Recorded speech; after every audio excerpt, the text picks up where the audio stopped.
I now call to order this meeting of, well, I guess I have to take a step back and start over. First of all, I'm so used to running a regular board meeting. Want to welcome everybody here today. And I had heard from people that this was the first time ever where we've had the three localities come together and work together collaboratively at one time. That has been corrected by Supervisor Zaremba. It did occur about approximately 10 to 15 years ago. But I do want to welcome everybody from the City of Williamsburg and York County. Thank you all for being here and taking the time out to be here at Legacy Hall in James City County. And I certainly look forward to open discussion that we're having today. And I will now look to Mr. Tuttle. You can do roll call for the City of Williamsburg, please. Hi, Mayor.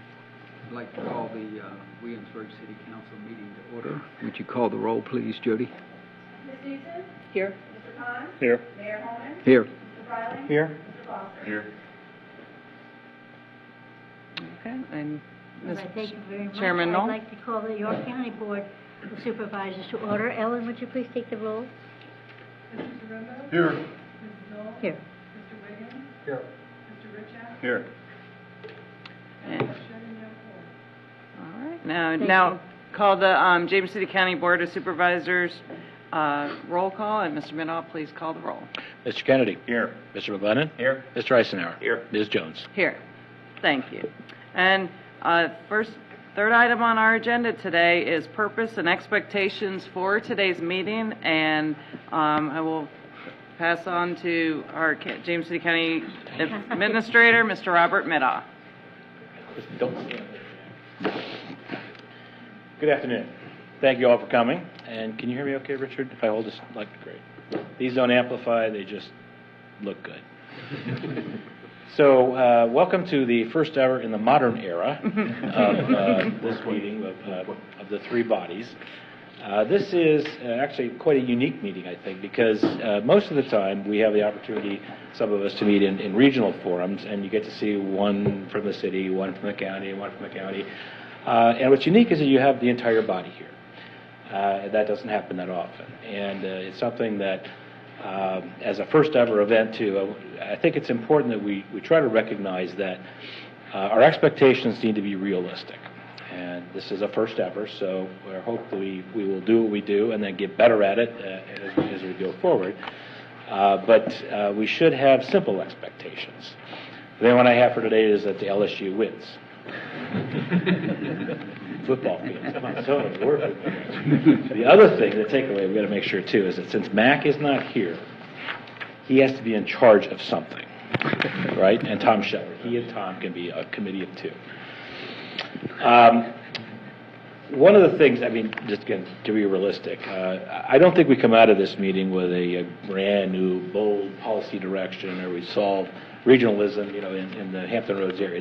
That's just not realistic. It's not going to happen. That's the first time we've done this. So as a takeaway, I think there's a couple of things that we probably can agree or would expect is reasonable to happen. One is you've achieved a certain amount of success just by being here.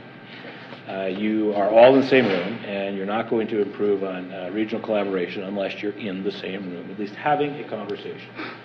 So we've done one good thing, if nothing else. If we all go home now, the 18, all right? I told you, reasonable expectations. And I'm looking for big deals here. The other thing I think is important is that we do use this as an opportunity to start to develop some kind of a better understanding of where our respective bodies come from on some of the regional issues. You'll hear maybe in the Vision Project some conversation about smart growth. I will guarantee you that for every person here, there's a different definition for what constitutes smart growth. But if we're going to talk about it, you have to actually exchange your thoughts. And that's part of the value of what we have here. And the last thing is I hope this becomes, as a takeaway, a commitment to and a framework for more of this kind of thing, so that you have, one, accept this as an opportunity that we hope is worth something. Again, we learn from it, and we do it however way suits our next interest. But there is a commitment to occasionally do this and to forward the conversation, particularly as it relates to our three jurisdictions. That is kind of unique. Today, what you've seen on the agenda, at least the way we set this initial one up, is if you look at the agenda, each of the items is facilitated by a different entity. I'm doing the beginning and the wrap-up. My job is to make sure that any pearls of wisdom that you have, I capture and repeat to you. Please, give me pearls of wisdom. Ask you. Mac, or his alternate, is going to be going through the regional comprehensive plan updates, or the comprehensive plan updates among the 3 jurisdictions, and talk a bit about that and what are our expectations. Jack and Mayor Halma will be going through the HT Vision Project, and again, some of the things that have come from that. To the extent we have some general Q&A, great. We hope to get you in and out of here about an hour and a half to 2 hours. That's a reasonable expectation for everybody. And certainly well before kickoff. So that's all I have to start. Let me turn it over first to Mark, who is sitting in for Mac. Okay. Thanks, Bob. I won't say much to begin with. My name's Mark Carter. I'm the Assistant Administrator with York County, and my job is to first introduce planners from each of the 3 localities to speak about the simultaneous comprehensive plan review that's going to occur in 2012. Actually, this idea dates back to 2006 with some discussion that the Regional Issues Committee had at that time, and they floated an idea to each of the 3 governing bodies about the concept of adjusting our schedules one way or the other, either forward or delaying, so that our comprehensive plan reviews would occur during the same year. And so that in 2006, the target was that we would do it in 2010, and around about 2008, time really flies, but around about 2008, we said, gee, maybe it'd be better to wait for the 2010 census data to be available. So again, we went back to the governing bodies, and each governing body agreed that we would target 2012 as the time period for this simultaneous review. Since that time, the planning staffs have been meeting to discuss how we might go about this process. And today we have Reed Nestor from the city, Tim Cross from York County, and Tammy Rosario from James City County that will give you a briefing on the process that's been developed and conceptualized by the staff. And then after that, we'd like to get your input as to whether you think we're on target or not and what your expectations might be for the process. So with that, I'll turn it over to Reed to begin.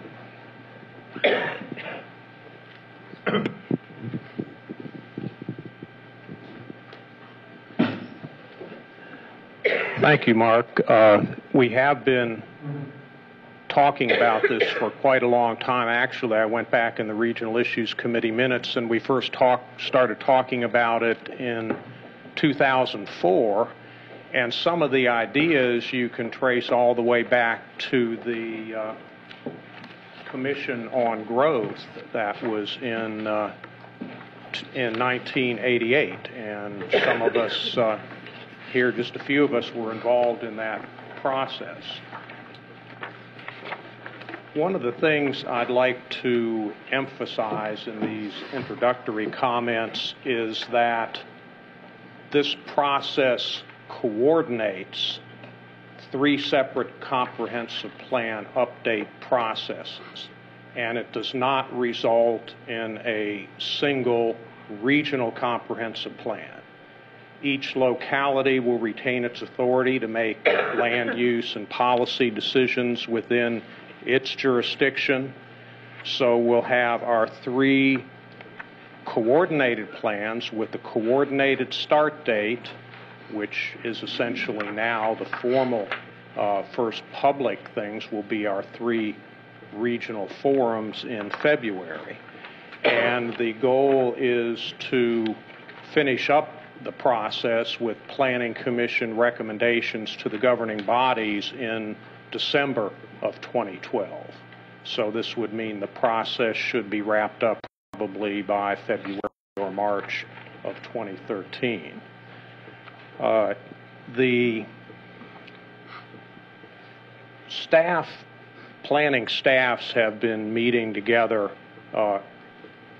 fleshing out the details of the process we're working on now. Since October, we've been meeting at least once a month from that date, and I'm sure we'll continue to meet once or twice a month throughout the year. So as part of the process, I think there's just a lot more discussion and back and forth between the three planning departments than we've had before, and this is aided by the fact that we're all about at the same point on the update of our individual plans.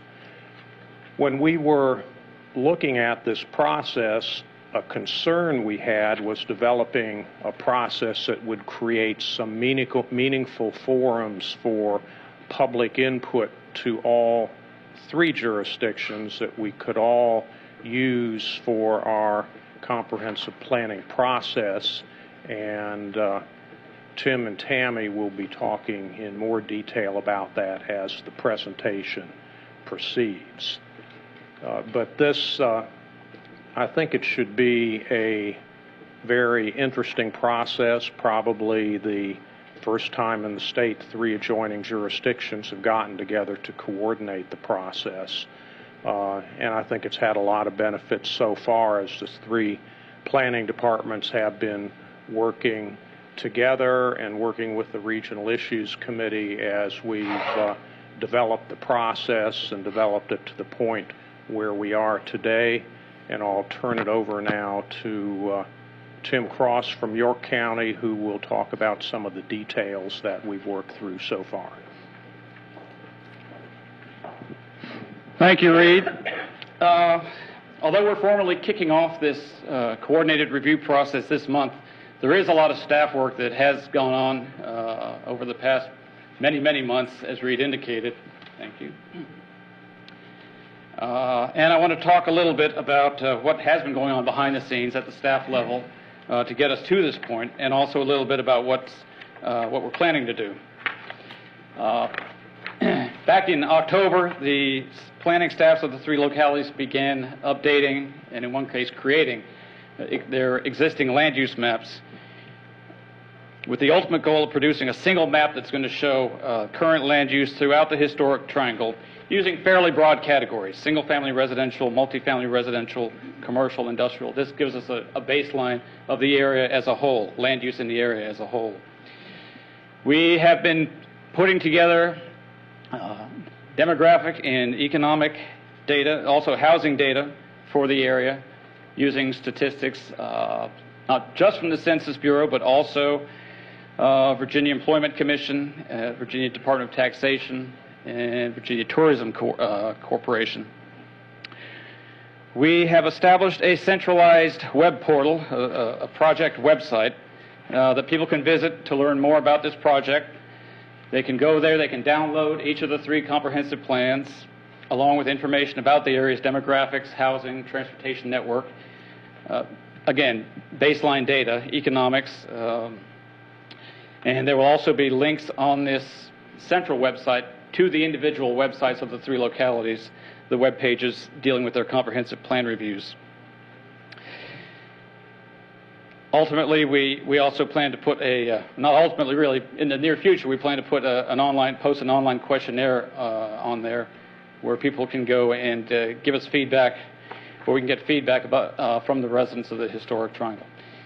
The web address, you can see it up there, htplanning.org, is really not case sensitive. We just capitalize the HT to P to emphasize historic triangle planning. That's what it stands for. And it's out there now. If you want to check it out, we're adding to it, building on it every day, and we'd appreciate any feedback that we can get on it. Going back over a year ago, actually, we began talking with the HRTPO, the Hampton Roads Transportation Planning Organization, about producing a joint multimodal transportation study for James City County, Williamsburg, and York County.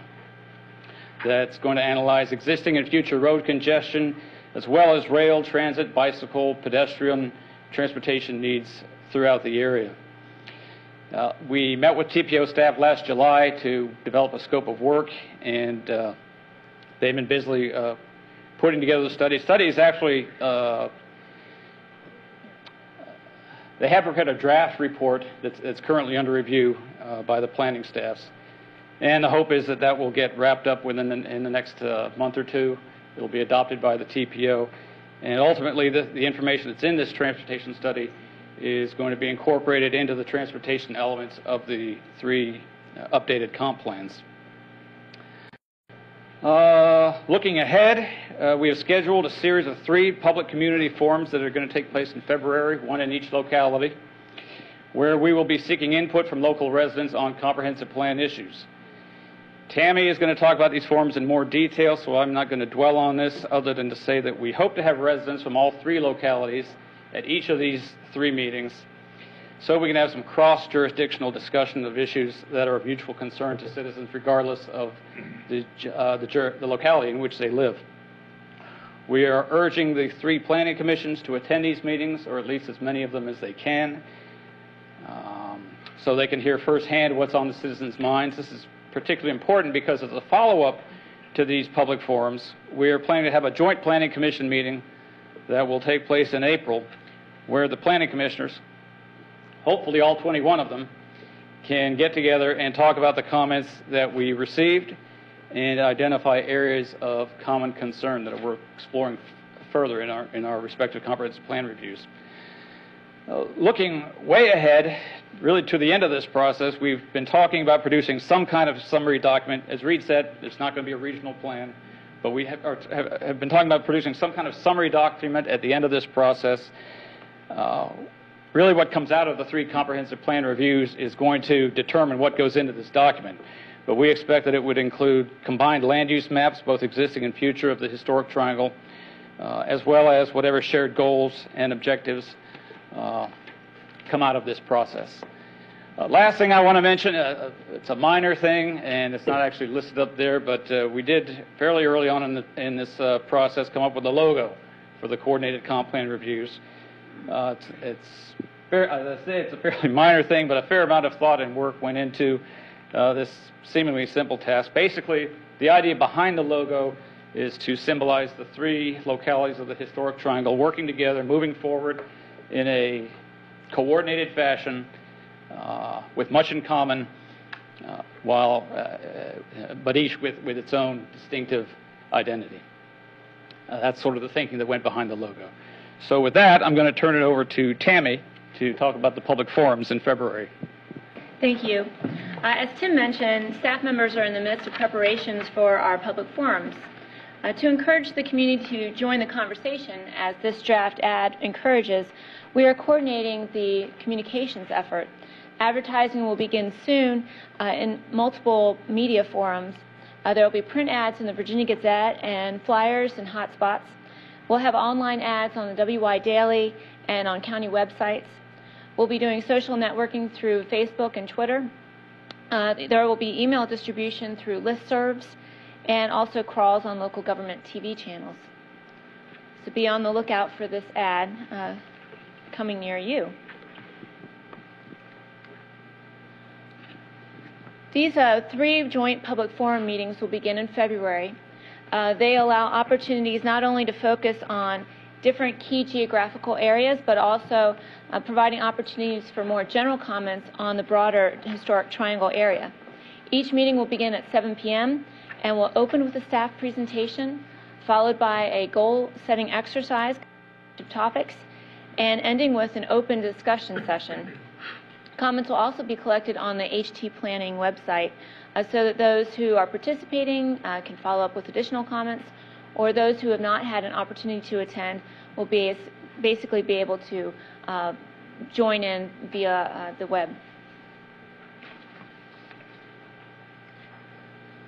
This map shows the 3 geographical areas that will be the focus of our public forum meetings. The first is in the lower part of the county. It covers the areas bounded by routes 60, 143, and 199. You can see that the quarter path at Williamsburg development is in the east, or in the west. The Marquee and Water Country developments are in the east, and Busch Gardens and Kings Mill are in the south. This meeting will be on February 2nd at Magruder Elementary School. The second meeting will be on February 23rd, and that meeting will focus on the economic opportunity designated areas for both York County and James City County, the Blackfoot Pottery area.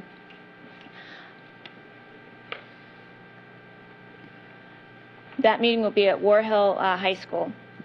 The third meeting will be hosted by Williamsburg, and it'll focus on the Northeast Triangle area as well as the surrounding areas bounded by Capitol Landing Road, the Colonial Parkway, as well as Route 143. This meeting will be at the Community Center,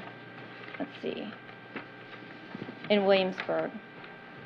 The public comment collected at these three meetings will be summarized and shared with the three planning commissions at the April meeting.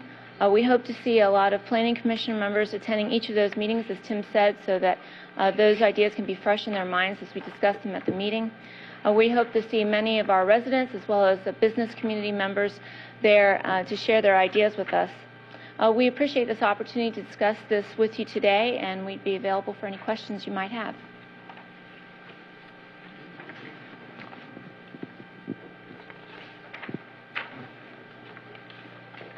Okay. First, we do want to throw it open to questions. If you have any questions, specific questions to Reed or Tim or Tammy. Mr. Rishak? Mark, I'm assuming that the meetings that are scheduled here are to discuss the triangle as a whole, not the individual county or city comprehensive plans, but how it's going to interface with everything. True? Yes, sir. That's the goal, is to have general discussion. Right. Some focus on each of the three areas that Tammy went over, depending on which meeting it is. Mm-hmm. But then there will also be an opportunity for people to comment in general on issues and things that they feel are important to the overall historic triangle area. And then York County will have a separate set of meetings also? Right. Each locality would then do its own thing in terms of its own comprehensive plan review process, and that would likely involve public meetings. So it definitely involve public meetings in each of the localities, specific to that locality. Right. And the last question I had, that general land use map that you talked about, is that on the website now for the whole area? Not yet. Not yet. What's our target for having that existing land use map?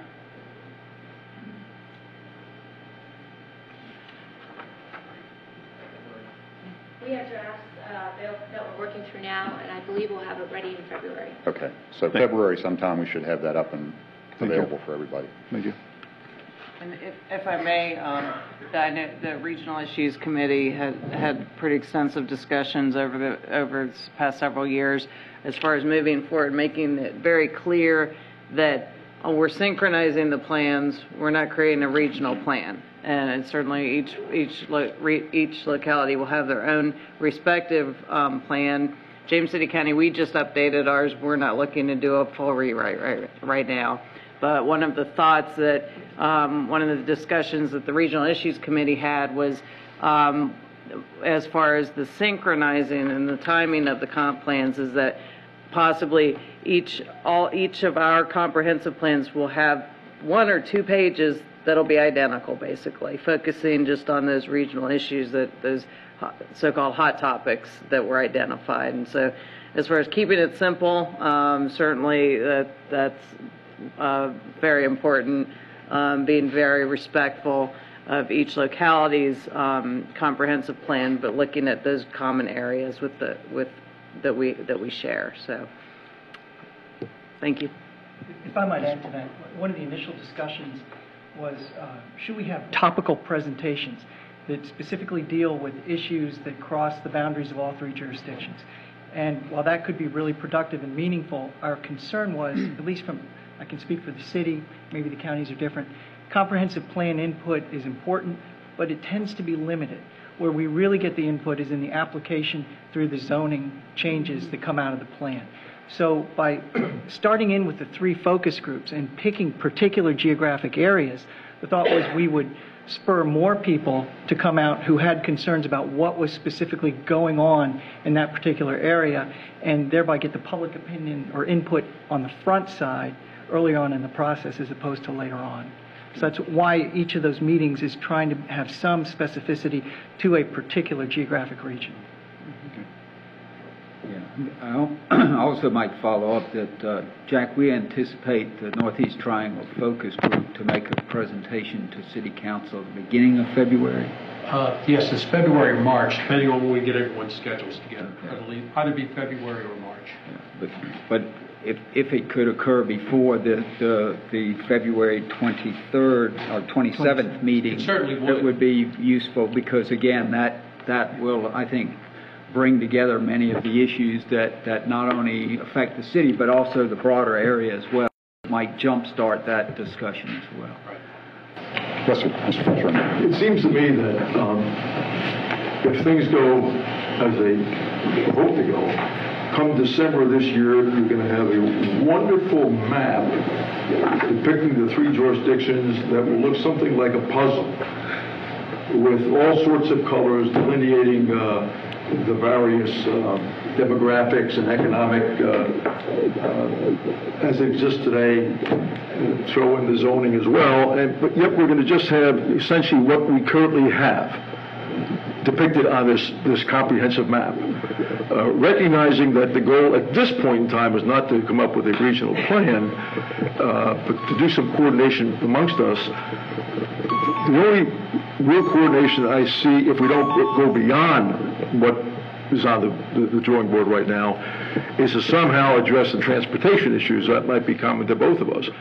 But what's the next logical step? If this is successful, and if the geography accommodates it, wouldn't it be smart at some point to have congruent areas in all 3 boundaries, where there are 3 boundaries that come together, that depict multifamily, single family, commercial, or what have you. It just seems like this is a big endeavor, but will fall far short of, we talk regionalism all the time. There's some question as to how successful we are, but it just seems to me at some point in time there's something more beyond just a wonderful map. And then over here, regardless of the map, we've always got these issues that we've got to talk through in any map.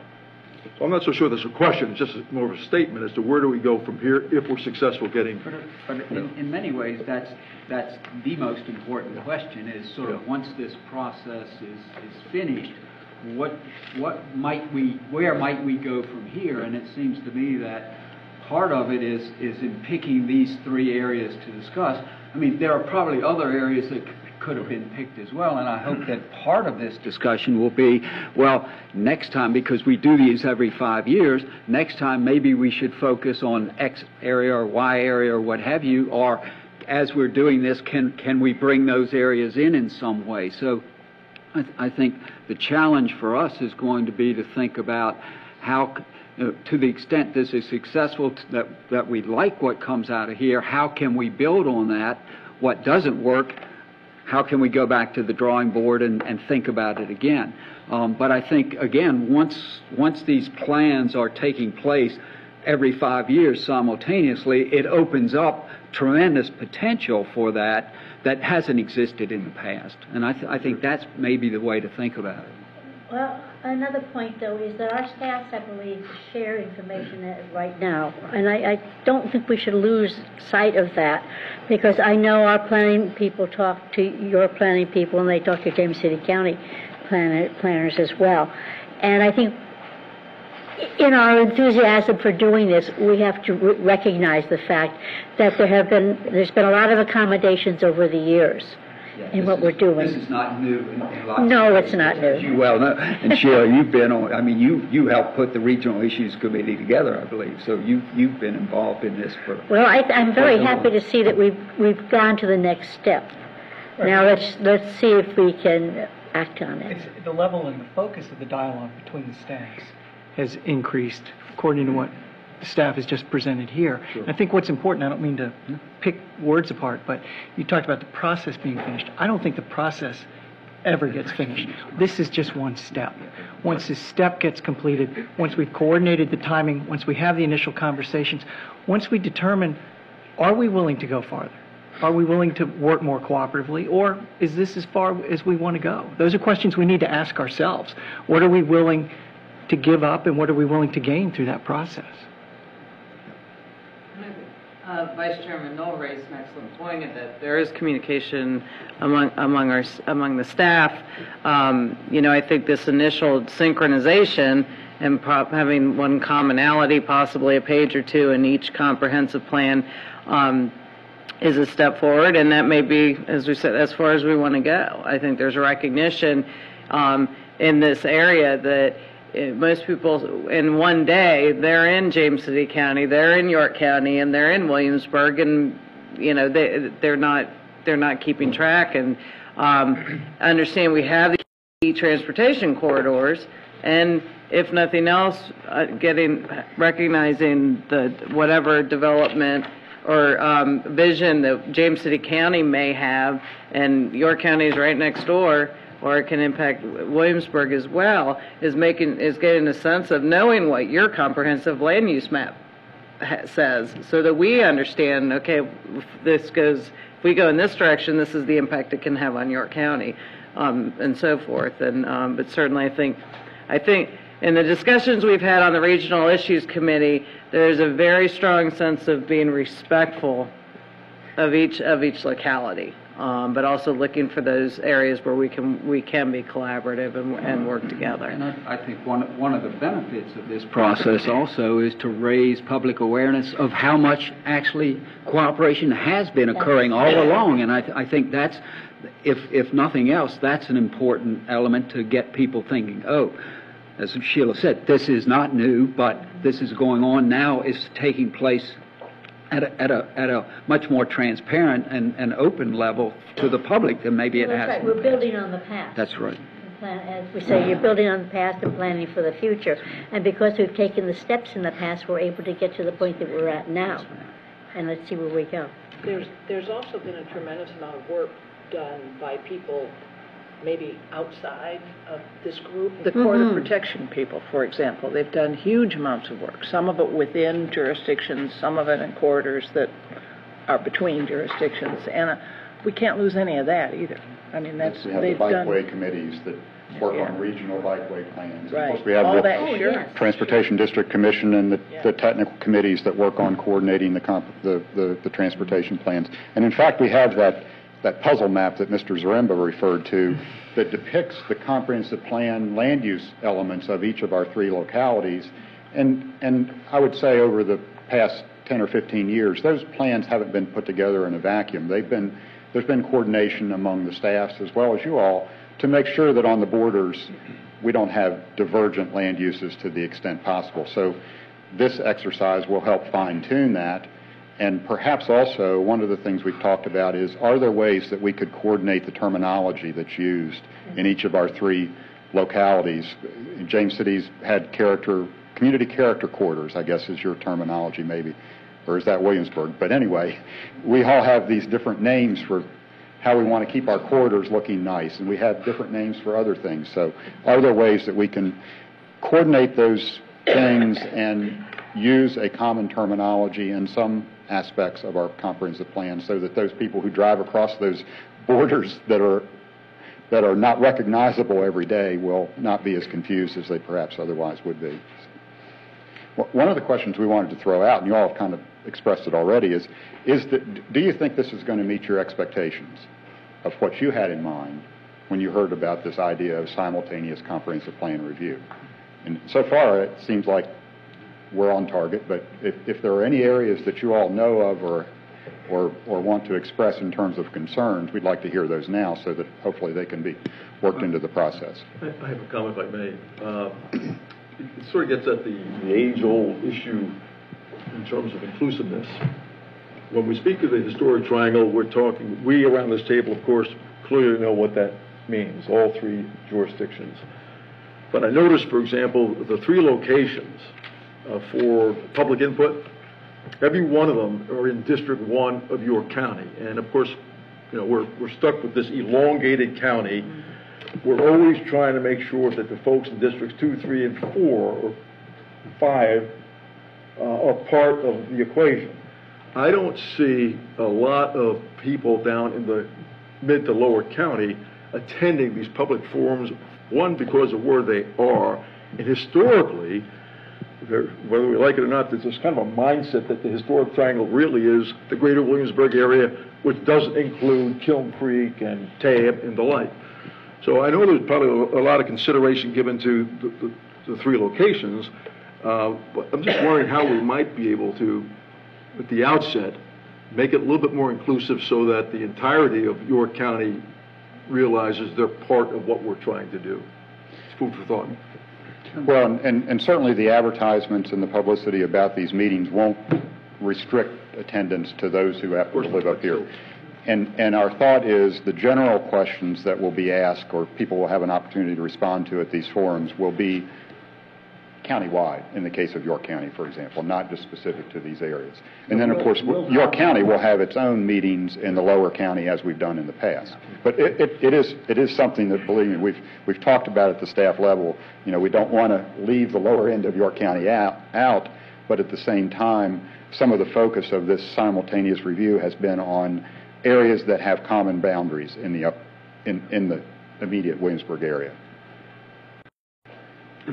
I think another issue to think about is again, how do we manage expectations? I mean, once you start talking about simultaneous comprehensive plans, it's very easy for someone to think, oh, coordinated, same, or what have you. So part of it is continually trying to manage the public's expectation of what this is and what it's not. So I think that's going to be a challenge for all of us and our planning commissions as we go forward. And I want to commend you. I think you're the first person I heard use the term simultaneous.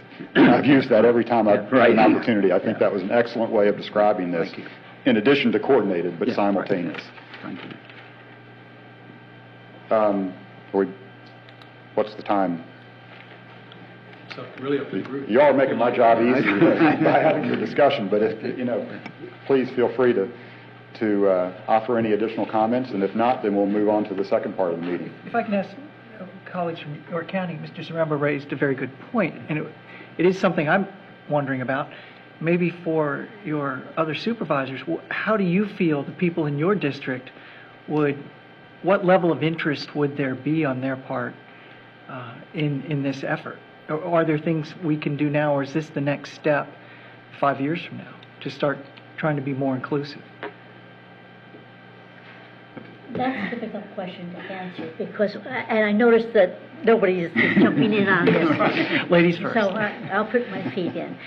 I think that there are a lot of issues, and I think Mr. Zaremba touched on it. Geographically, the configuration of the county makes it difficult. But I think I was reading some of the things. You said you have a culture of uniqueness. Inclusiveness rather than exclusiveness. And these are issues that I think that are not just comprehensive plan issues, they're cultural issues that I think we ought to face, and we ought to try to do something to alleviate that feeling that the people in the lower part of the county get sometimes, because you all focus on the upper part of the county, but believe me, there are a lot of people who live elsewhere that are York County residents, and I think they need to be included as well. York County is not divided in half, though some people may think so. Right. It is one county, and we work as a county. Our budget is as a county. Our comprehensive plan is as a county. And I think we just can't forget that. I think we can overcome it, but I don't think we should take the easy road out and just talk about the historic triangle in a nice little conclave and forget about your neighbors.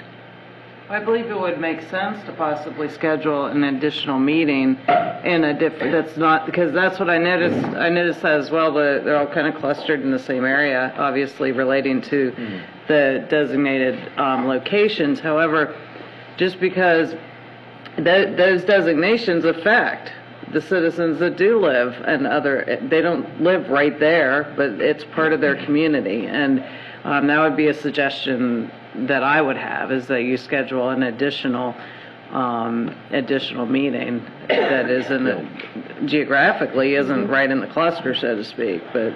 Perhaps at Grafton High School or something like that. But advertising will be key. I think there's going to be a lot of interest, just letting the people know what it is we're trying to do and looking for their input and letting them know when and where it's going to be. But the problem we have in York County is not so much a problem that can be dealt with by the triangle. It's a problem that we in York County need to deal with, because we haven't, as a board of supervisors, we have not come together with a solid conclusion that the rest of the county of York is a part of the triangle, and that's our responsibility to make that happen. We can't take the position of, I'm not giving my money to Billingsburg. And I'm not saying that the Board of Supervisors are taking that position, but we don't do enough to change that. And I know for a fact that I've worked hard to do it, and it's a big problem, because we do have 4/5 of our county that is surrounded by Newport News and Hampton.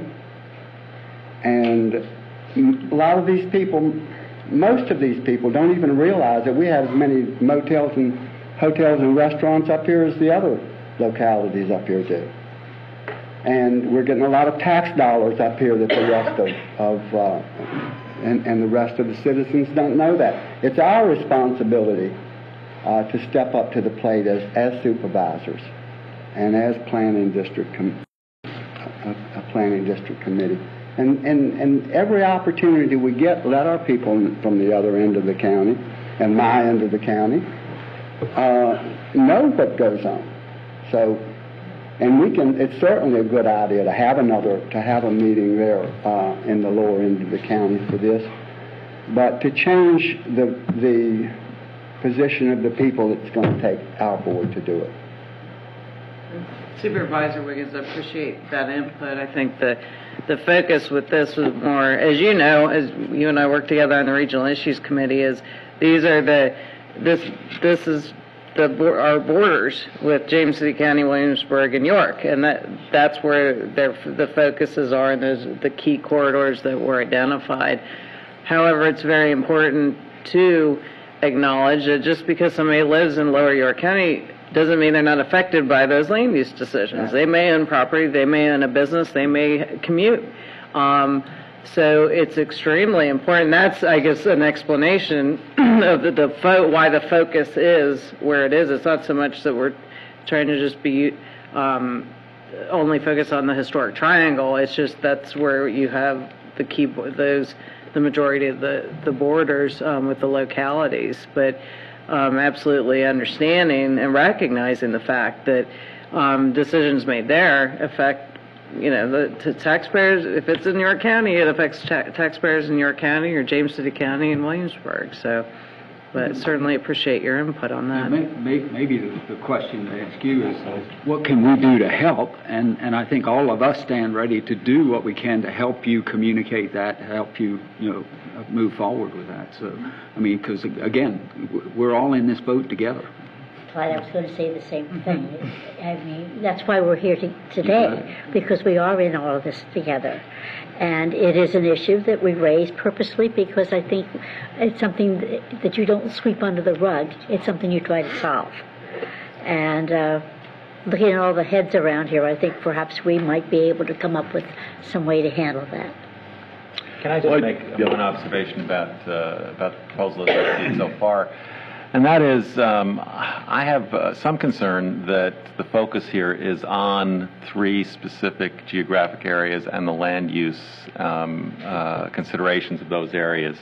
And this may be a transition to Jack's leading us on the vision project and related issues. But if we're trying to engage the communities of our 3 jurisdictions in a discussion about what we want to do moving forward and to agree at some common objectives, or at least to point to some ways in which we can recognize shared objectives and benefits, maybe we ought to be talking in more general terms. and not focusing on specific land areas in which we know that there are likely to be proposals coming forward for use of that land. That inevitably is going to get us into questions about, well, what precisely is going to happen here? How exactly will I be affected in my neighborhood or my business or the piece of property that I own by the decisions being made by these localities, as opposed to understanding more broadly, well, what are we trying to accomplish here in terms of diversifying our economy, maintaining the essential qualities of our communities, and so forth. So in some ways, I'm a bit concerned about our focus on these limited geographical areas and the impact of land use decisions in those cases, as opposed to a discussion that might allow us to have in the back of our minds whenever we're making decisions about the community on land or policy that comes back to what are we trying to accomplish here? How are we trying to reflect our view of a community that covers 3 political jurisdictions and which ought to have some shared values? So I just throw that up for your consideration. I mean, I think you're touching on what is a critical dynamic here, in that, you know, comprehensive plans are primarily 5-year land use plans, but they also inherently have longer range visions and aspirations as part of them. And how do you bring those two together? And I think that's in part one of the reasons for having this meeting, is to see if we can both understand sort of what the processes are going to be, but also have a chance to think about those broader sort of longer range visions of the community that are going to inform what happens in these. And I think that may be the perfect lead into the next part. Be careful not to. I think we do need to be careful also not to have it such a finite, structured dialogue where the citizens feel restricted. I mean, they may say, "Well, I don't want a comprehensive plan," but you need, you know, it's you want to have it. These are the talking points that for the particular meetings, but also provide just kind of an open forum of just general comments. And from what I recall, I believe that that's part of the plan. Right, So. it is. And we didn't share with you the outline of how these meetings would be structured in terms of time devoted to each element, and also some of the questions that would be posed to people. But there are definitely opportunities for people to give their overall broader views, not just specific to those 3 target areas, with the idea of exactly what you're speaking of, Mr. McGlennon, is trying to get some sort of a sense of what people's thoughts are in terms of the general direction that they want the historic triangle to move in. And that's both within meetings that the individual planning commissions will have, as well as a joint meetings that they might have as they move Correct. forward. Yes, sir. That's right. That's right. But just one comment to Clyde's last comment relative to this issue about identity. You know, clearly everybody who lives in York County knows the residents of York County. The further south you go, or east you go, perhaps the notion of a historic triangle is not as deeply rooted as it is for those of us who live up here. My comment to your words were, this whole exercise ought to go a long way to reinforcing amongst all of us who live in York County the notion of the historic triangle, what the historic triangle is, and what it is we're about. So I think it's a win-win situation as far as our citizens are concerned. If there is an identity, it certainly isn't, you know, universal, but there is this notion. Sure, I live in Tab in York County. What's this historic triangle thing? It's out there, but I'm not so sure any of us understand how deep-seated that lack of understanding is. So this is going to be positive, in my opinion, in any event. Yeah. Maybe just to follow up on that, being positive, I think when you look at the whole peninsula and how York County stems from such a far region, the historic triangle, particularly this area up here, the better coordinated we are acting as a unit, the better the peninsula the lower peninsula will be, including the lower end of York County when we consider transportation, fixing the infrastructure as much as we can, the interstate traffic. So I think this coordination is a key element to really the lifeblood of the entire peninsula. Thank you all for your attention and comments. I think there's one question we left unanswered, and that is there time, or is it even reasonable, or does it make sense to try to do something this year in the lower end of York County as part of this conversation? Yes, sir. I think we could certainly work another meeting in. I'm not trying to give direction. I'm asking. I'm asking the group. I think anything like that, any communication that you can have with the public is good. And if we could set something up down in the lower part of the county to share what we've been doing here, I think that's to our advantage and to their advantage. So yes, if we can, Mark, I think we should set up something. Just, it's informational. It's, again, we get down to the inclusive versus the exclusive. Maybe at the Tab Library would be a good spot. We can certainly find some spot. Yeah. That's right. And as I recall, there's enough time between what's already scheduled and that planned meeting of the 3 planning commissioners. That's in April. So we could squeeze another meeting in, but, before that joint meeting of the commissions occurs. So. Before you move on, to Mr. McGlennon's question, you had some comments about whether the plan as it's conceived is perhaps too narrowly tailored.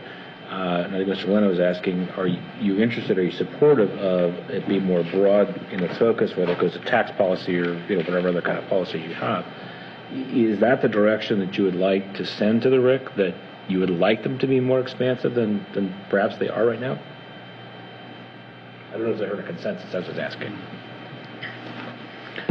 Well, I think it's an important element. One of the issues that I think we all face, is housing, affordable housing, workforce housing, and I think if somehow in this process that discussion can happen just on that topic. Now we're all bound together economically and in various other ways, but to broaden the subject to something like housing would be an important aspect I'd like to see injected in this.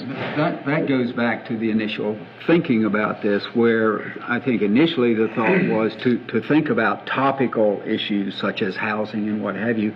And in part because of the complexities and issues there, I think the decision was made to move to these 3 focus areas. That doesn't mean those can't be part of this.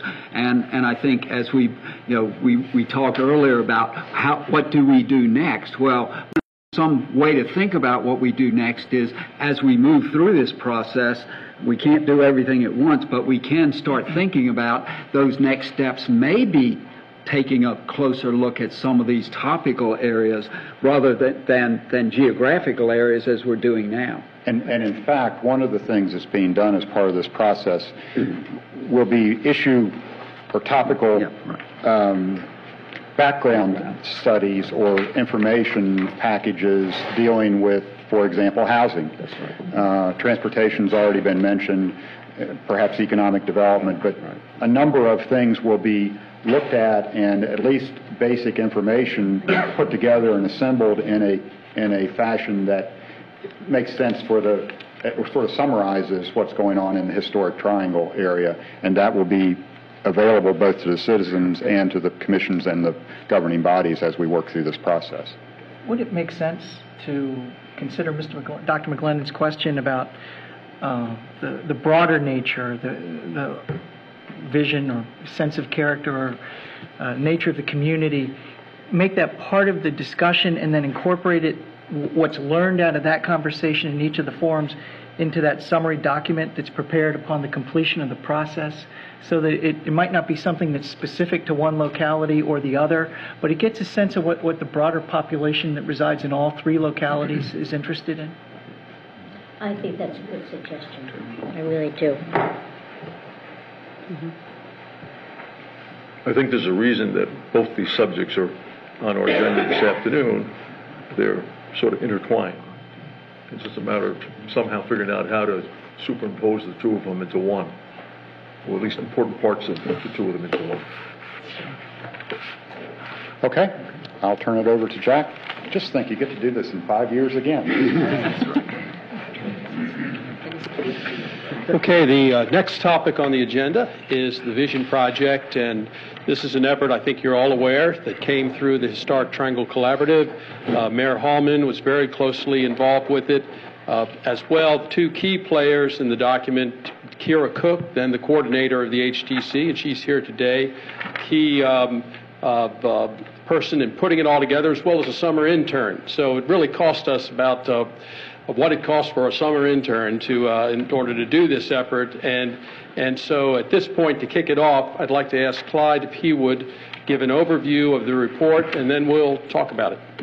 Great. Thank you, Jack. And some of you have heard parts of this before, so I'll try to be brief. And thank you, York County, for inviting me, and Williamsburg City Council as well. But again, I think, John, this may begin to get at some of your questions. And in part, this project was put together to hopefully jumpstart this discussion, and I'll talk a little bit about that. But certainly, over the years, individuals and organizations across the Historic Triangle have asked sort of what is the long-range vision for the Historical Triangle? You know, do we have one? If we don't have one, should it be developed? The problem to this point has been that there's been no efficient or effective mechanism for doing that. Well, last spring, with the simultaneous comprehensive planning process of the three jurisdictions about to begin, it was believed that the question had become even more relevant. And although, as I said earlier, comp plans are primarily 5-year land use plans, they inherently reflect long-term values and aspirations of the community. Thus, in order to begin a community conversation about a long-range vision and as a way of informing the simultaneous comprehensive planning process, the Historic Triangle Collaborative undertook this project. The project is a review and analysis of the missions, values, visions, and strategic plans of important businesses, organizations, and institutions across the Historic Triangle. The focus was to determine the implied long-range vision embedded in their long-range thinking. The project has been distributed to the 3 governing bodies, the 3 planning commissions, the Regional Issues Committee, and the participating organizations. And as I said, I've made presentations on this to the York County Commission and Williamsburg City Council as well. Before I get into some of the details about the report, I think it's important to keep some things in mind. One is what it is. It's an implied vision of one part of the broader community. Just as importantly, what it's not. It's not a broad-based, inclusive community vision for the future. But it is a starting point for an inclusive community discussion that I think should be part of this historic simultaneous comprehensive process. The project began by identifying businesses, organizations, and institutions to contact, to obtain relevant documents from, and to interview appropriate leaders. 81 organizations were identified. Each was contacted up to 3 times. 56 ended up participating by providing documents and interviews, and those interviews ranged from anywhere from 30 minutes to 75 minutes. Of the businesses contacted, most were small businesses. I mean, as you know, the government defines small business as 500 or fewer employees. For me, that's a large business. So in reality, most of the businesses we contacted were small in that sense. But if you think normally of a small business as something less than 20 employees, those were contacted through organizations such as the Chamber of Commerce, the Hotel Motel Association, the Restaurant Association, and other organizations that include those businesses. The document provided and the discussions held revealed an implied long-range vision for the community, and you have a summary of that in front of you. These are on page 2 and 3 of the report, and we have it summarized here on the overhead. But I think the handout you have gives more detail of that. I think some of the components of this implied vision are not unexpected. These organizations look for a stable environment in which to operate in. They seek an effective multimodal transportation system. They're interested in a diversified regional economy, building on the comparative advantages of the region while strengthening and enhancing education and visitation. They look for quality education and employment opportunities and a full range of housing options. Now, all of those are worth further reflection, and each raises important questions. For example, what are our comparative advantages of the region? How do we best to take advantage of our leading education sector? What is the best way to strengthen visitation? Other components require even more reflection and raise even more difficult questions. There's a focus on the importance of collaboration. There are concerns expressed about jurisdictional boundaries and the effectiveness of local government.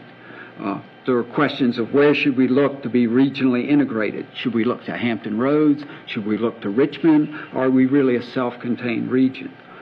As Bob Middow said earlier, smart growth is a word that continually comes up throughout this document. But what does that really mean? Uniqueness is often cited, but what does that mean? What are the critical components of our uniqueness? Those sorts of questions. Finally, what's not here is also worth considering. Let me just give you one example.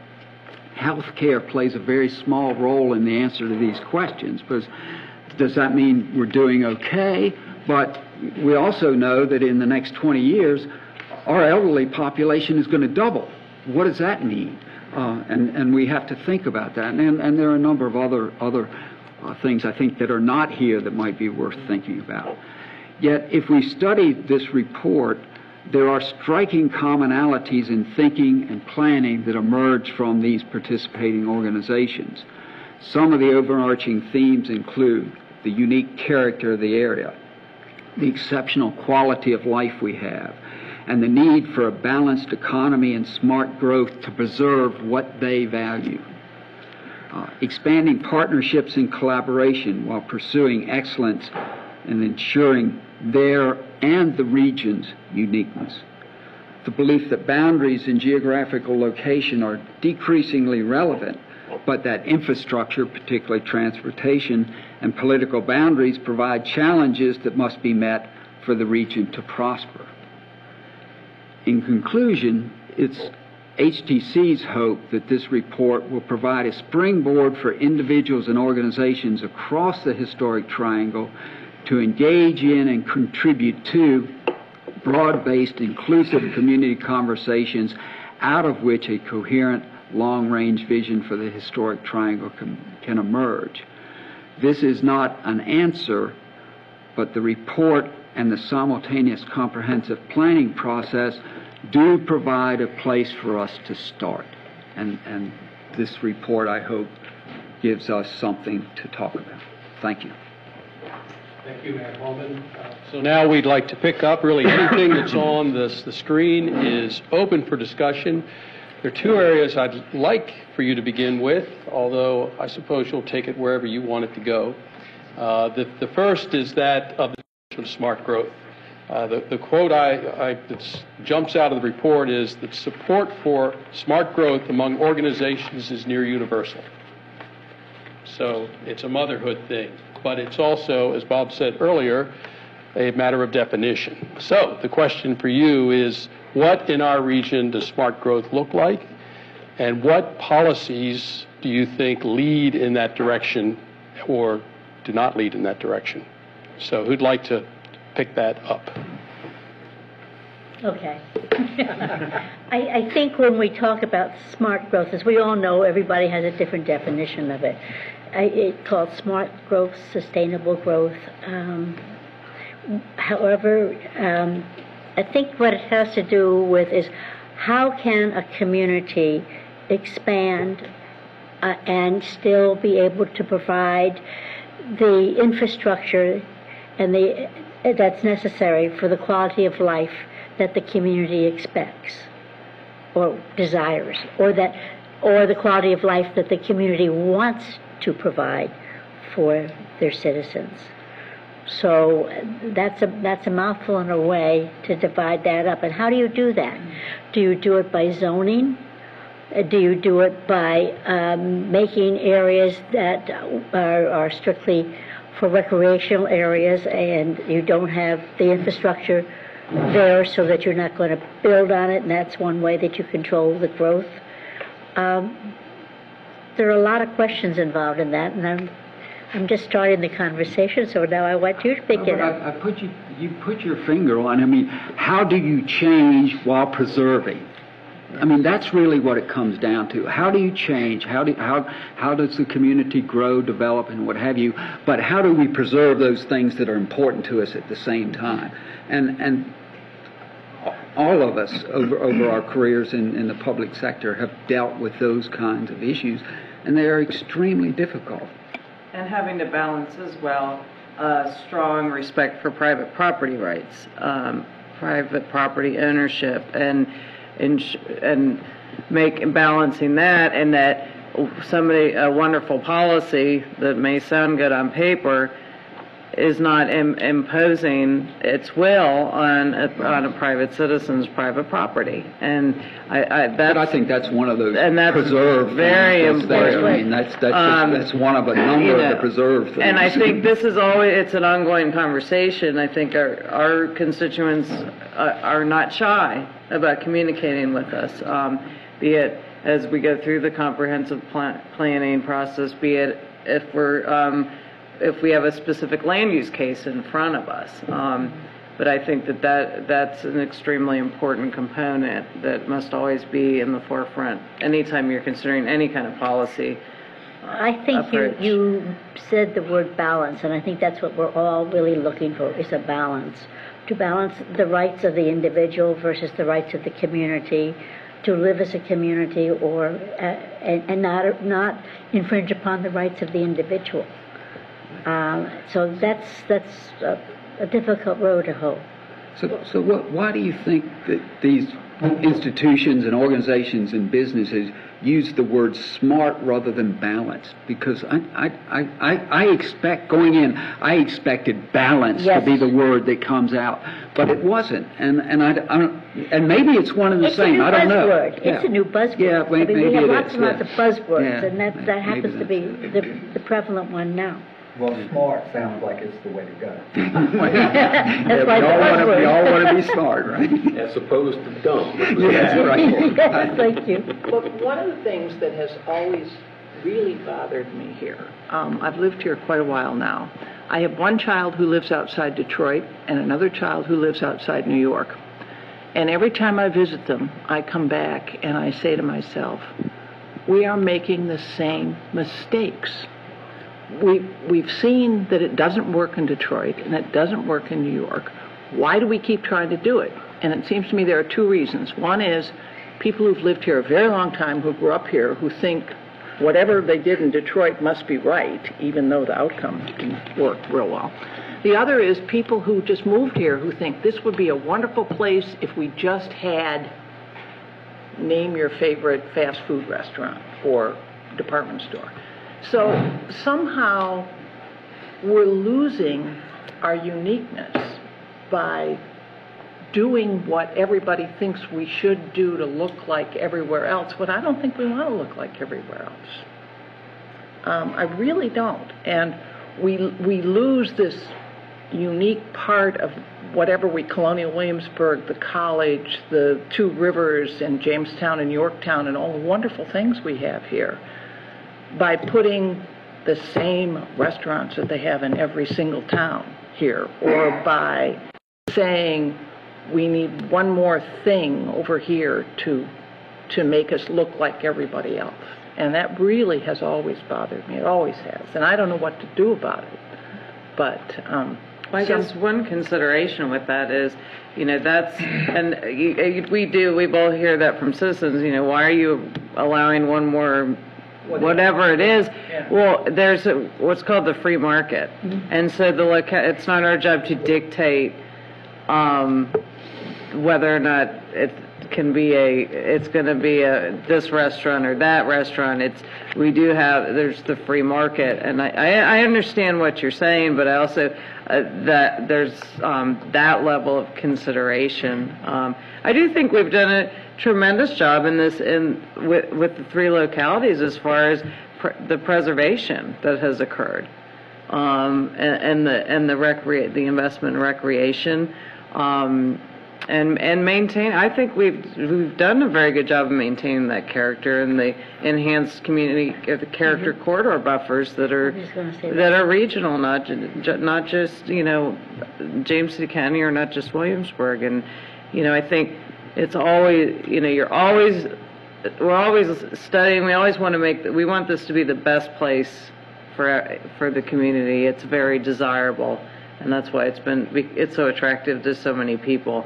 But there's also that we have zoning, and then we have a free market too, and but moving forward and with that economic diversification. So, but with the expression of that concern that we see reflected in the interviews that were conducted by primarily business and institutional members of the community, there is a sense that this area depends upon being different, standing out. And I think you find it mirrored also in the attitudes of many citizens who will say, I'm worried that we're losing what makes Williamsburg special. And that is the concern that I think needs to drive us in thinking about this so-called vision that we're trying to address here. Is what will make people feel that this is the kind of place that they would like to come to visiting, that they would like to spend time and money on, and perhaps come and live, though that's not necessarily going to be consistent with the with the view of how you retain a unique character. There's no question that there are private property concerns that we have to be respectful of. There are also legitimate community concerns, as Sheila suggested a moment ago. The question is where we wind up in the balance. And a community like this, which does rely so much on that ability to draw people here for the visit and the unique character of the community, has to look more to models of communities that set higher standards.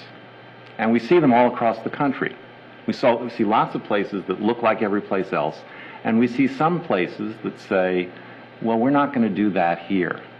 I was a little concerned when I read in this report a statement that in what I think is it's a very good report, and I think Clyde did an outstanding job of putting it in context where it says there was a statement here that said we have to encourage more growth because we have to have more growth in order to pay to collect more taxes. And I thought, boy, that's not the incentive that we ought to be identifying. If we can build the value of the community, we'll have the resources we need to pay for the services that we want. But we know that growth costs a lot, and that is just, you can never win by saying that you have to keep growing in order to generate more taxes to provide more services. Well, Vice Chairman McGlennon, you raised an excellent point about the Historic Triangle being a destination and maintaining that character so that it's attractive for families to come and to participate, either to go to Colonial Williamsburg, to go to Busch Gardens, they're here for a sports tournament, and that's where it's the tourism discussion. And also, and if we enhance our tourism and we're getting a better idea of what our family is looking for today, what's going to bring them here to York County, James City County, Williamsburg, then we could that's an improvement for all of us. As we said, but the underlying issue there is what what do the citizens of this community, the three jurisdictions, what do they identify as unique? What are the characteristics of uniqueness here? And I think it's critical that these discussions in the comprehensive planning process, hopefully the questionnaire that's on the website can begin to address those, because until you have a real sense of what the people feel is unique here, you don't have anything to build upon. And how do we get at that question of what is unique, what is worth preserving, and how do we preserve it? That's really the foremost question. I think a lot of our uniqueness is already gone. And if we look and we characterize uniqueness as small businesses, which is what I hear Judy saying, what I hear others say, and we lament the losses that we've had long term when people used to come and vacation here and pull up in a family sedan and you had a small hotel and little restaurants, and I own a small business and a restaurant. And certainly it bothers me when I drive down Route 60 and drive by a chain restaurant and they're filled to the gills. I'm sure Doug, as a small hotelier, feels the same way when you drive by one of the large hotels, and the same thing happens there. So when I look at our uniqueness, the definition that we have is what are we going to do to renew uniqueness here? And I think parts of our community are certainly open for urban renewal. And I think that's one factor that all of us have avoided for a number of years is revitalization of parts. Now, we did some of that down in Ironbound Square and other areas. Some of it was controversial, some of it wasn't. There may be other areas of this community that we can certainly look at, older retail spots, older hotel spots, which the city certainly has been active in. But we've seen a lot of strip centers showing up in some of these areas, or buildings that were not necessarily so inclined to say is unique. So when I look at that, and I look at the other thing that's bothered me in this area with comprehensive planning for a great number of years is land use predictability. We don't have a lot of it. We go through a process, we go through a dance, and we oftentimes wind up settling. And we wind up saying, okay, this is what we'll take there, and this is what we'll put there. And that's happened. So do we have an area where we can agree as a board in James City County and as a tribe board here, when we look at where we can say what we definitely want here and definitively want here? And the other thing is, when we go back to, in my opinion, when I look at Williamsburg and James City County, we're very devoid of higher paying jobs. We know that.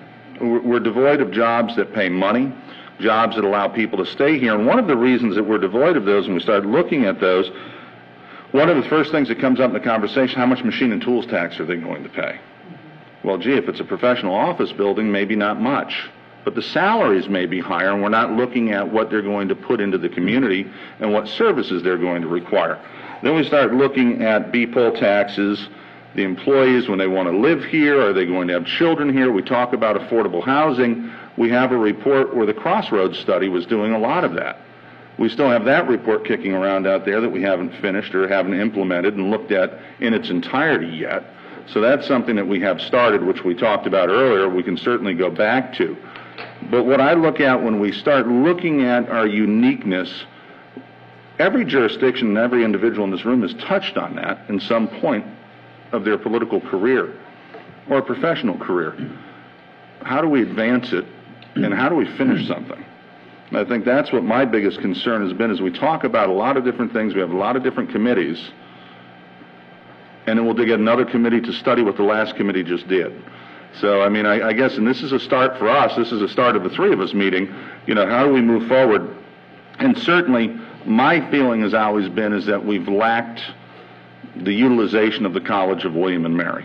And some would say, that's a good thing. We don't want all the kids staying here. We don't want the growth. Maybe, maybe not. But we've had a brain drain. Maybe those are higher paying jobs that we can certainly look at. The other thing that we've avoided for a number of years, large donors for the College of William and Mary and large donors for Colonial Williamsburg. We have corporate people that come here, but yet our EDA people have traveled outside the area for a great number of years to go try to recruit those fish, and those fish come here every year. And we've just not capitalized on that. We're starting to now. I know we're starting to look at that.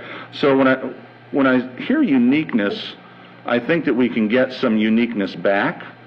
But like Judy said, every time we have someone that talks about something and someone else moves here, one of the odd things I keep finding and I hear people say is, gee, we need a Wegmans. Or, gee, we need a Whole Foods. because in addition to the other 17 different supermarkets we have here, we don't have the one that I just quite want, and that'll make it just perfect. So I guess that's when I look at uniqueness, it's going to be all over the page in what everyone thinks. And is uniqueness the character of the farms? I represent Stonehouse District, the Upper County. And certainly we know the problems that we're having with farming. It's not very profitable today, and small farms in particular aren't very profitable. Our EDAs have neglected farms for a great number of years. We haven't considered those as economic development. We have and we haven't. So we had something that had uniqueness. We just didn't consider the fact that at some point the farmer there may be obsolete and we want to continue that. How do we facilitate that? So I think those are some areas when we look at our uniqueness, we've let some of it go for progress. And all of us are guilty of it. I mean, we can look everywhere up and down James City County, Williamsburg, York, where we've built and torn down to build and we're redundant. That's why I hope this is more of a cooperation and we start looking at areas where we can work together, shared revenue zones as a possibility so we don't have duplication, duplicity. My thought always was Newtown and High Street are competing entities. Both are destined probably for failure because they haven't worked in conjunction with one another. We can argue about that all day long. I see Jack looking at me. We're going to be successful. We're going to be successful. We all are. But we have 2 movie theaters. You have 2 hamburger places. Well, now we have 1 because 1 went out. You know, so those are the things that I look at. We're small. Either we work together to protect our uniqueness or we're going to have a lot of emptiness. It occurs to me from all of you, you make land use decisions just about every one of your meetings.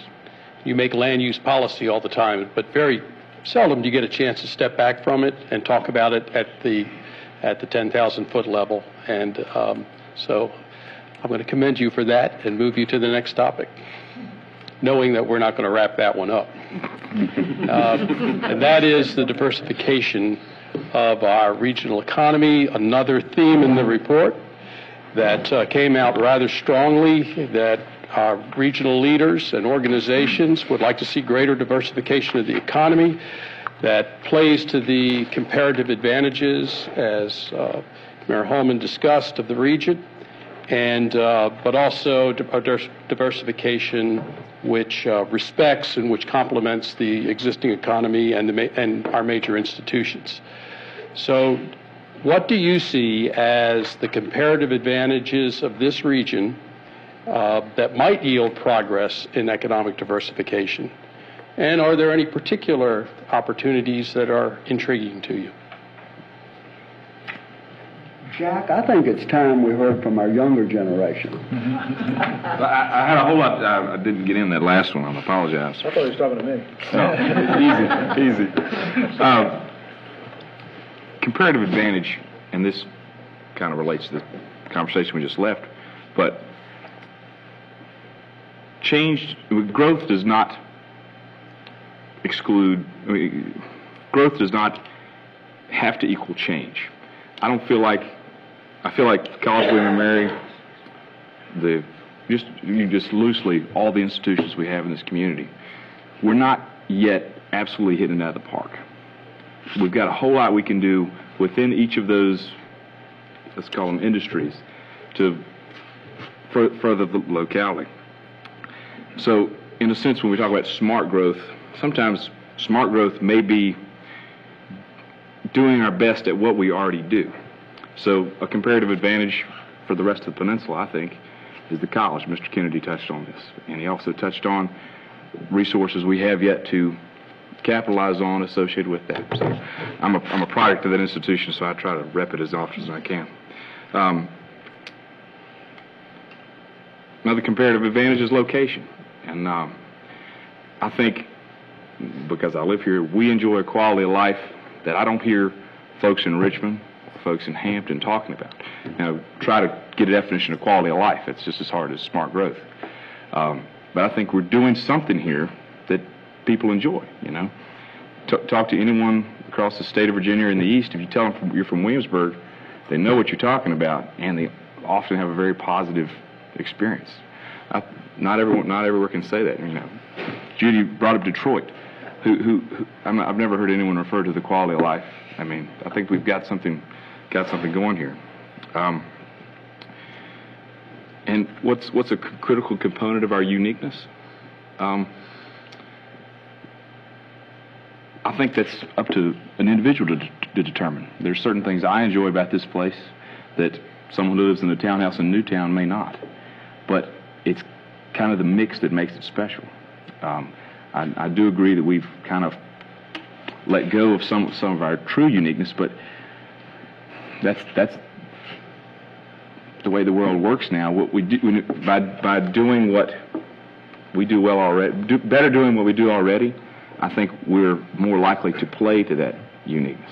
So that's pretty scattered, but. A couple of things about what our comparative advantages are. We are history.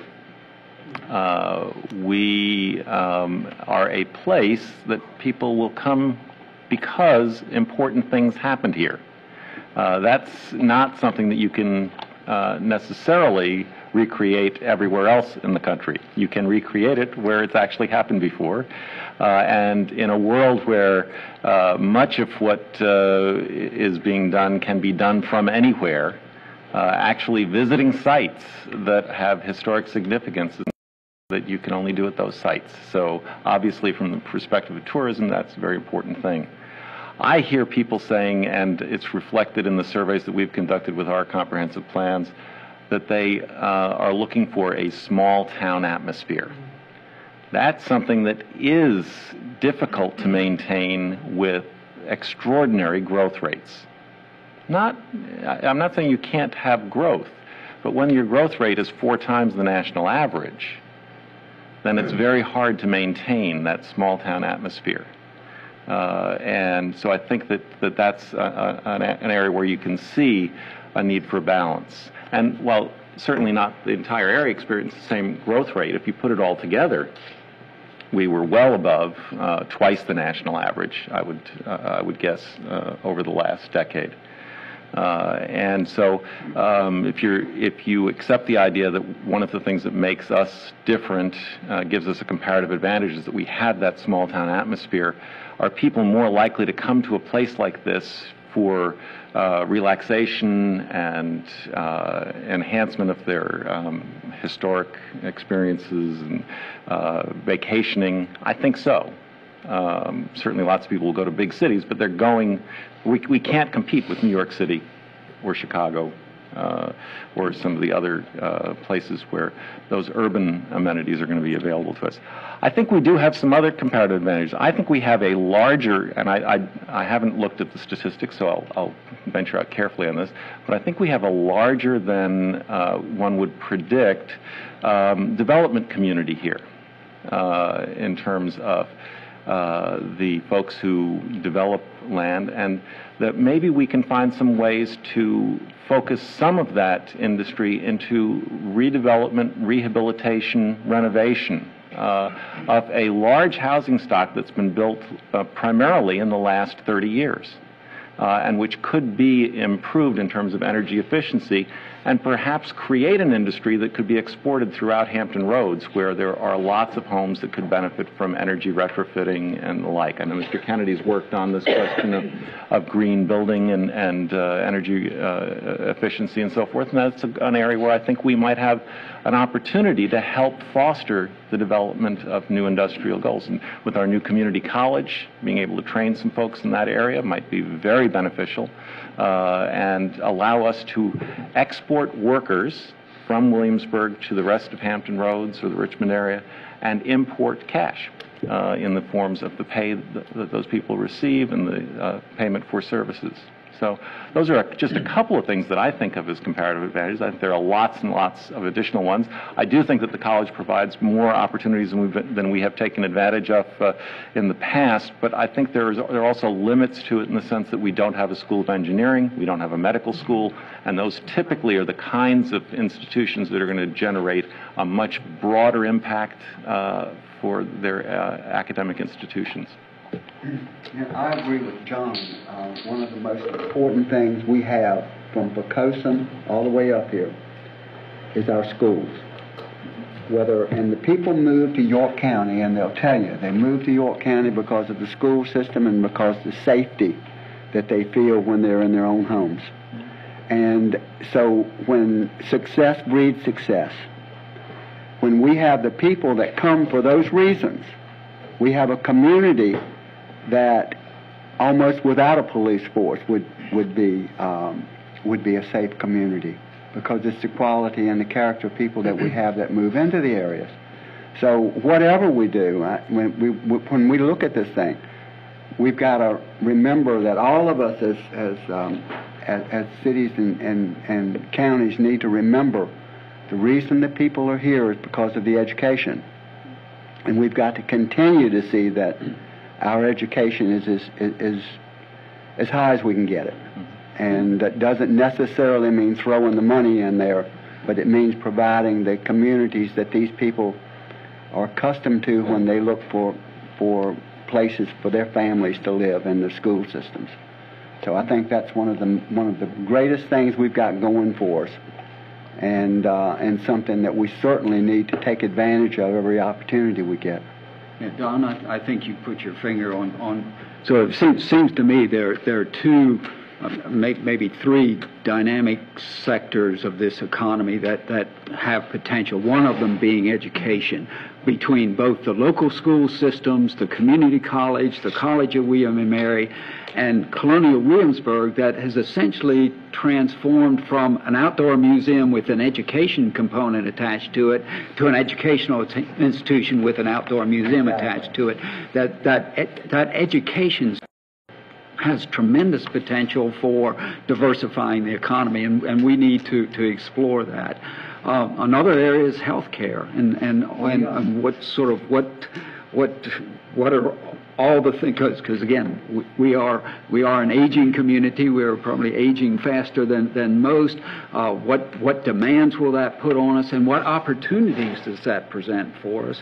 And then John talked about the development community and some of the possibilities, spin-offs from there. But I think as you think about diversifying the economy, you go back to sort of what are those areas where the potential exists, and how do we think about that? You know, one thing that always strikes me as interesting is, and believe it or not, I can actually remember when I went to William and Mary. So can I. I remember you being my professor. Getting close to the point of graduation, the anticipation of leaving is so exciting. Just getting out of Williamsburg and going somewhere else and doing something differently. And then how many of those same folks, 20 years later, are like, wow, I want to come back. I want to be there. Trying to understand not what we think internally is attractive, not what we think internally is important, but we need to talk to external audiences. We need to understand in the greater market, not just what we want here, but who can we draw here, and how can we then take those advantages that we have and tailor them to the needs and desires of, if we're looking at bringing in additional businesses, look at the sector, what types of facilities, what type of infrastructure, what type of character of community are they looking for. And if that doesn't match what we offer, then we'll move on to the next one and keep looking for those businesses that match what we already have, and then talking to those people and say, how can we make this community more attractive? Because I would venture to say almost everybody sitting at this table has been here for a long time. And it's hard when you've been here for a long time to know what the outside wants and what the outside is like. And so I think we need to find ways to ask external audiences, how can we diversify our economy?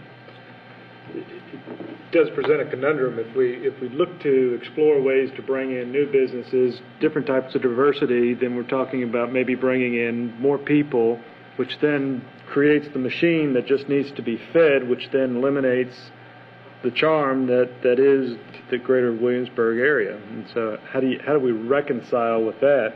One of the things that I've been hearing is we have a lot of assets here.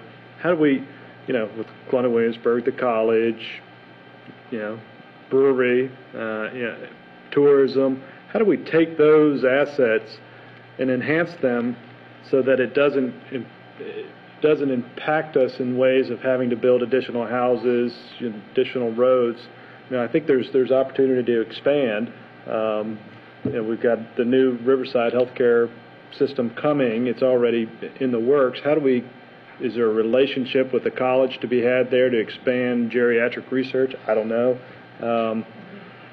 How do we expand tourism? How do we expand what might happen at the brewery or the refinery? Those items are already here, and it doesn't require adding a whole lot of new infrastructure. Yeah, and I think that's exactly right. Is that everything doesn't have to be new. It can be taking what exists and transforming it in various ways. So I think that's an important element in thinking about this process. Think of it this way: each one of our jurisdictions has commercial land that can be developed. The question is, do we want more of what we have? Do we want more retail? Maybe we do. Do we want more restaurants? Maybe we do. Do we want more hotels? Do we want another attraction? Do we want industries? Probably not realistic on the more intense level, but we've got to make some of those decisions, because if we can't get our hands around it, our arms around it, then we certainly won't impact it in a positive way. We can't control it, but because the market's going to do that. But we can try to guide it. We can try to help it along in a way that's going to complement what we already have. One thing that's refreshing for me to hear is we're not talking about implanting something new or just doing what we have. What I'm kind of hearing here is facilitating somewhat of spin-offs of something that has already organically grown here. So diversifying what it is that we already do well. And I think often it's either something new or keep doing what we're doing. That's really kind of a nice middle that's often overlooked. And thinking innovatively about what those things can be, and again, that means getting outside the box and thinking about what have you, and again, it also means you're going to run up against that. How do we preserve while we do that? So it's that constant challenge. But I think it really is incumbent upon all of us to really think innovatively about what do we have, how can we use that, and how can we help those existing sectors transform, grow, strengthen, what have you. And at the same time, it may mean other things coming in. But I think the core is, we've got a very good core to work with. I think a couple of things, too, that need to have to happen as a small business person, and not just looking at this economy where there's no money. I mean, that's the obvious. If you're a small business person today, the banks aren't working with you. But if we want to expand what we have here already, and if we want to enhance it, we have to invest in it. And we have to invest in it in more than just words. Because bigger isn't always better. Commercial isn't always better. When we look at chains, we look at what we've brought in as governments. We've done it. We've brought in big corporations that take the money right out of here every night when it gets deposited and pull it in other parts of the country. I could safely say that all three governments sitting here today don't bank in a local bank, even though they offer all of the same amenities that some of the big banks do, and they would have to loan more money locally if they had our accounts there. I mean, talk to Marshall Warner about that sometime at Chesapeake Bank, and he's just one of the bankers that I've spoken to. So these are some things that maybe we start looking at, where if our money's staying locally, it's going to be invested locally because it needs to be loaned out. Instead, I believe the county still does all of our banking, or most of it, with SunTrust. That's going all over the country, potentially all over the world. It's not being reinvested here. So these are things that I think that we can look at, some small areas, and some bigger areas. When we start looking at small businesses, what do we want to do with small business? I can honestly say, as a small business person in this community, not just because I'm in the government, before I started even investing here, you don't hear from folks. You just don't. I mean, when you go around, you start looking at folks, you want to hear from somebody. The only one I ever hear from is the tax man. I get the bill. But we don't work with local businesses. What do you want to do? How do we want to expand? What can we do to help you? You don't see that. And that's just on my side of the coin. When you work with the local chamber of commerce, some would say that it's not truly a chamber anymore, that it's more geared towards tourism. That's why a lot of the building community and some of those folks that John talked about left it, because they felt they were being neglected. So these are some of the things I think we need to look at and reevaluate. And if we're going to reevaluate the base and look at how we're going to diversify our economy, and if we want to try to do it from within, start looking at some of the obvious and talk to some of the businesses. When Clyde, your group talked to some of the businesses, we brought it up at the meeting. Some of the businesses they were able to talk to, some they weren't. A lot of them were governmental agencies. I think we need to start going to some even the smaller ones and talking to them as well and seeing what's going on here and what can happen. But we're guilty of it too. I mean, we've approved a lot and a lot of competition. So this report has some real. You got something to say? Yeah. Well, actually, I was going to take it one step beyond where we are now, because I've been fascinated by one of these bullets. It says, contains a balanced socioeconomic demographic composition, including a vibrant middle class and young professional workforce, and meets the unique needs of its vulnerable populations. Now, that is a mouthful and a half. You could spend forever talking on something like that. And it's a good vision. It's something that's been talked about not only in the historic triangle, but it's been talked about in Hampton Roads as long as I can remember. And nobody has yet solved that problem. So it's good to have it in a vision, because goals are goals, and you hope to achieve them someday. But you need the tools to reach that. And where are you going to get the tools to keep a young professional workforce active in this area? That's very important. You talk about you don't like all the new all the restaurants and chains, and that's because it's lost its small town feel. But yet, if you want young people here, you've got to give young people a reason to find life pleasant here. And a lot of them have different tastes than we do. So, I mean, all of these things, again, go back to the word balance, Mary. And all of this has to be balanced. I think getting together as we've done today has been very, very good. We do an awful lot of talking. Perhaps, I think, as someone has said, we should start doing some listening and going out into the community and listening to what our people feel and what is their vision for the area rather than our vision for the area. And I'm using the area as, say, historic triangle, because we're all in this together, and it doesn't matter whether it's the historic triangle, whether it's York County, whether it's Newport News or Hampton. These are issues that you've raised here, and they're very good issues. But I go back to use the word unique that I see and hear a lot. They're not unique issues. I think they're issues that every community faces one time or the other. But that doesn't mean we shouldn't try to do something about them. So I commend you all for what you have been able to do so far. Now, as we say, the next step. Now the hard work starts. Now the hard work starts. So, and that's one thing. Talk about the diversification of the economy in this region. We do need to. I think we're all aware of the shifts with the military, and this region it's provided much stability in our economies, and our budgets, and making sure that we're growing in other areas. We're also meeting the needs of our military families. But if there's changes, as we've been hearing about most recently, in the intensities geographically of where the military is and where they're training, and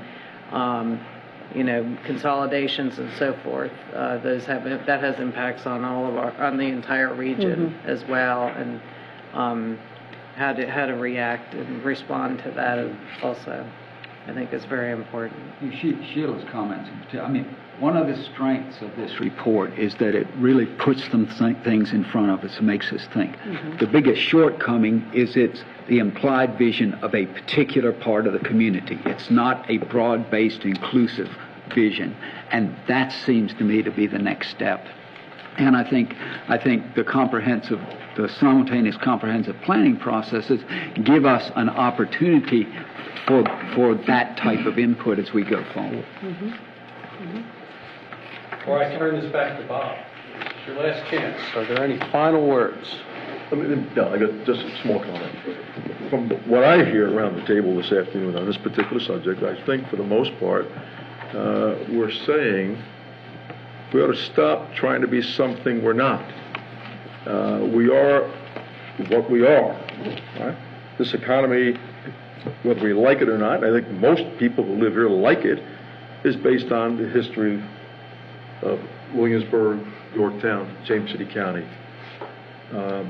We are unique in that we have not only this incredible historic part of the country, but we have as you pointed out, and several of you pointed out already, a burgeoning senior population.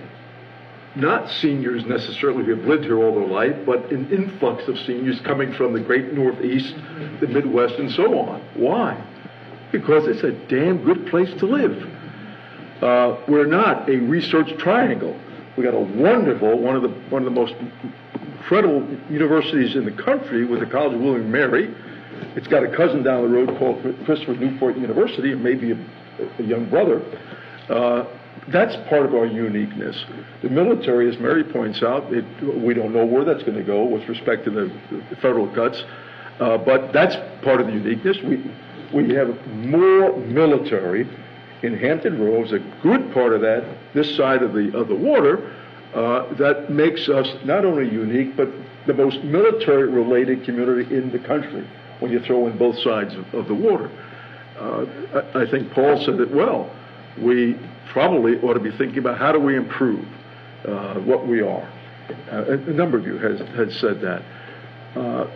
Why should we be in a panic because young graduates out of the College of William and Mary, for the most part, leave? Isn't that the nature of young people? I mean, they want to get out and they want to make their mark on the world, somewhere in the world, not Colonial Williamsburg.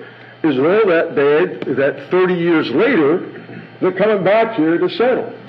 Now, what does that require? That requires residences. And they bring their money with them. They bring their money with them. Don always thinks about money. But it also requires the infrastructure to support them as they come back to roost.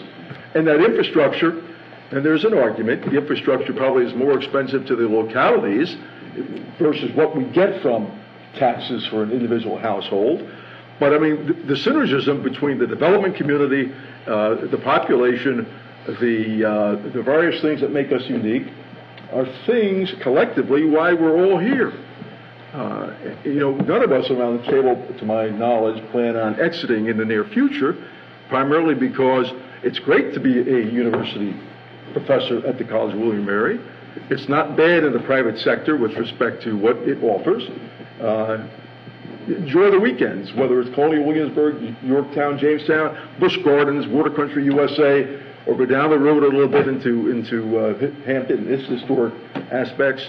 So, unless I missed the mark, what all of you have said is, hey, being on the Historic Trial Collaborative, we've wrestled with this issue for a couple of years now. All right, do we want to be somebody that we're not, or something we're not, or would you want to be better what we are? And I don't know, I haven't heard too much around the table that says, God dang it, this is the pits. Probably the weak link in the armor is with respect to the workforce that is down making $20,000, $30,000 a year, and the housing isn't there to support them. Is that being addressed in the collaboration with respect to comp plans and zoning and what it is we're all about? I think the answer is yes, albeit we're on the front end of trying to get our arms around what's required for that segment of the population.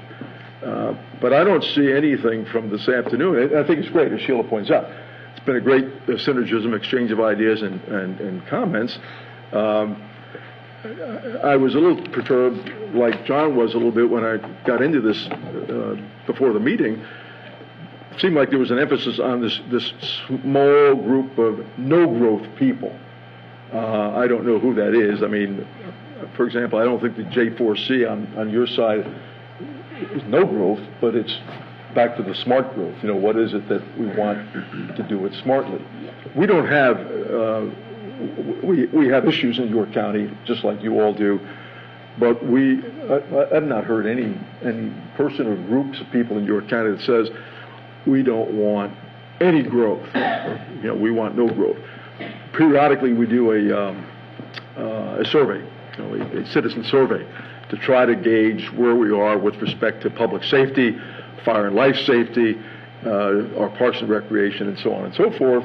And my goodness gracious, I mean, the ratings are always at the 98% of the population we like it the way it is, whether it's education, as Don points out. And the Williamsburg James City County education system is no different than York County. There is that perception of people coming in, oh, York County. But again, I think we're all on a par. So, I think is, what do we do to improve what we have? Started is the collaboration with respect to the comprehensive plans. What John pointed out earlier, trying to get now some of these, these issues that go way beyond land use, somehow superimposed or incorporated into what it is this august group of people are about to embark on. Mrs. Rumo, I think you got the last one. With that, I'm going to turn it over to Bob. Thank you.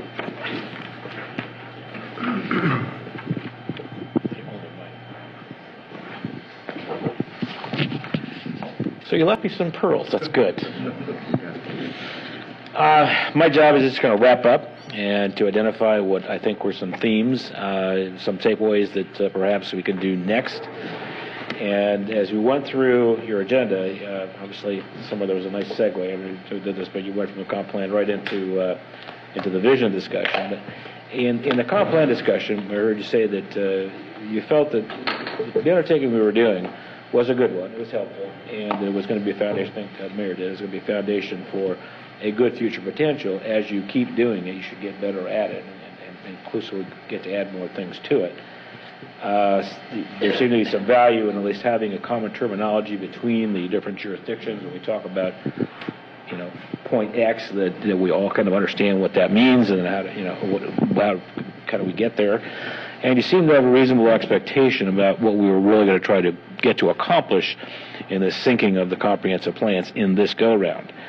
I found very interesting, of course, the conversation about Lower York and how you try to bring that into the broader historic triangle group that kind of see ourselves as. And how do you do it, and how do you make it happen? How do you foster that identity? But then, as you go through the comprehensive plan, there was also the view expressed that there are a variety of other important issues, bigger, broader issues. Housing, I think, was what was used, and that we ought to take this opportunity in the cycle we're in right now to use that to tee up or find some of those issues to carry forward to make sure, one, we don't lose them, but two, we start to solve them. And that, I think, is one of the directions that would go back to the RIC, is that as you're having these conversations, kind of probe the community, see what else is out there, try to get a sense, and then we'll set that up for the next go-round. As you went into the vision, I started in smart growth and softball. It's like you all know exactly what that meant. And several of you, I think, talked about the kind of the dichotomy of having to change or adapt to the way the world is turning, and yet trying to preserve what it is that we all have, and you've talked about what you value here in our particular region. There's concerns about having either lost some of the things that make us special or losing some of the things that make us special, and how, in fact, do we get our arms around capturing those things, one, identifying them, and I didn't hear any clear consensus of how to do that. Kind of what we struggle with going forward, finding the way, whether it's external resources or internal, but finding some way to better get our finger on what in fact does make us unique. But I think, Walt, at the end you had a good point, is that you're talking about diversification. There's a true sense of we have a pretty good place, and don't try to be something we're not. We have strengths, and as you're talking about economic diversification, we're probably best served in trying to focus on, build, manage, grow those as a best first thing out, both in terms of a sense of balance and also preserving what we kind of know and like here within our region. So that is just a real quick wrap up. What I would suggest what might be helpful next is that not right now, but in the days or weeks to follow, Jack and Mac and I can solicit from each of our respective bodies a few specific thoughts. One, about this forum in particular. Is this the kind of thing that you found helpful? Would you like to continue it, and when? And are there different ways you could approach it, whether it's identification of the topic, the way you engaged each other, more or less of anything of the above. But while it's still fresh in your mind, it'd be helpful to feed that back to us so that we can start, I think, working on what I hope is a sense that you got something out of this, and then move it forward. And the next thing, I think the mayor said it, is that we need to find some ways to follow up on the vision, whether through the comprehensive plan discussion and or other forums that we might try to organize in order to better get our fingers on, like the mayor is suggesting, something more than the implied vision. What really is the vision? What is it that we really truly want to be as an HDC region, and then how do we get there? So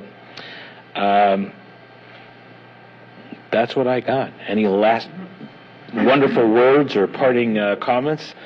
You want the next last word, Walter? Sure. You're done. All right. How about roll tide roll? Roll tide roll. Oh, heck no.